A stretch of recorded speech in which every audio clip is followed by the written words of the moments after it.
In the sacred land of Ivite-Aguleri, near the great Omambala River, a child was born into the Chinwuba family. The boy, named Chinwuba, grew up surrounded by elders who passed down secrets of the forest, healing herbs, and whispers from the spirit. From a young age it was clear he was no ordinary child. At age 10, Chinwuba fell into a mysterious sleep for 3 days. When he woke, he spoke of visions, of ancestors guiding him, of rivers showing him herbs, and of a fire that would test him. The villagers believed he had been chosen by the gods to become a Dibia, a healer and diviner. Chinwuba studied under 3 renowned elders from Anambra and beyond. He mastered the art of reading kola nuts, bones, and listening to the voice of the heart. He learned the balance of nature, when to heal, when to reveal, and when to remain silent. His first test came when a neighboring village brought a goat with no eyes, a bad omen. After days of divination, he revealed it was not a curse, but a neglected shrine. He restored the shrine, and the next goat was born with sight. His name began to spread. A wealthy man brought his mute son to Chinwuba after doctors in Lagos failed. Chinwuba spent 3 nights in solitude, returned, and gave the boy a bitter black powder. That night, the boy screamed from his sleep. By morning, he spoke clearly.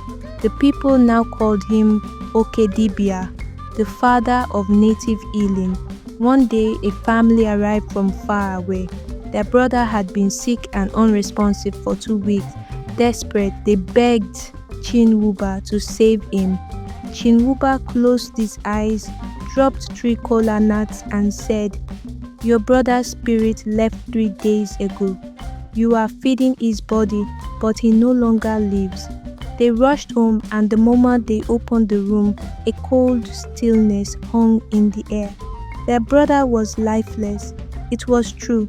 The body was dead, but so well preserved they hadn't known.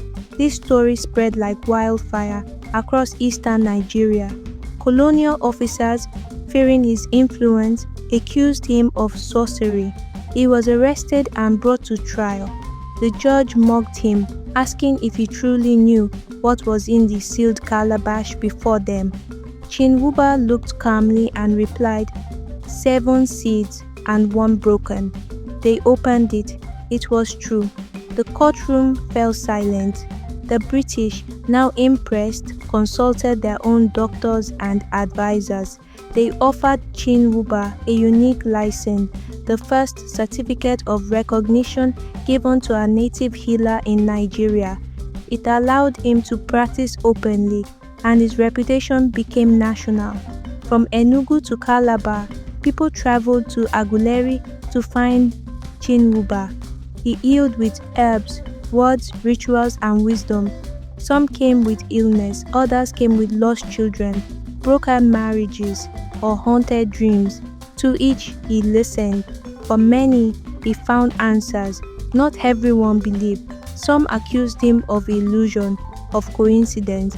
One man, a skeptic, challenged Chinwuba in public. "Tell me what is in my pocket," he said.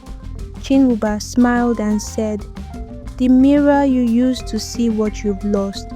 The man froze. It was true. He had hidden a mirror to test him.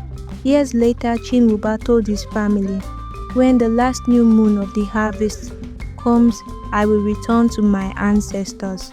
On that moonlit night, he bathed in the river, dressed in white, and lay beneath the ora tree. By morning, he had joined the spirit world, peaceful, smiling. His descendants, like High Chief Zulyke Aloysius Chinwuba, continued his work. Today, his name is spoken in reverence across Igboland. Though his body rests in Aguleri, his spirit walks with every healer who remembers the old ways and every patient who finds hope where science ends.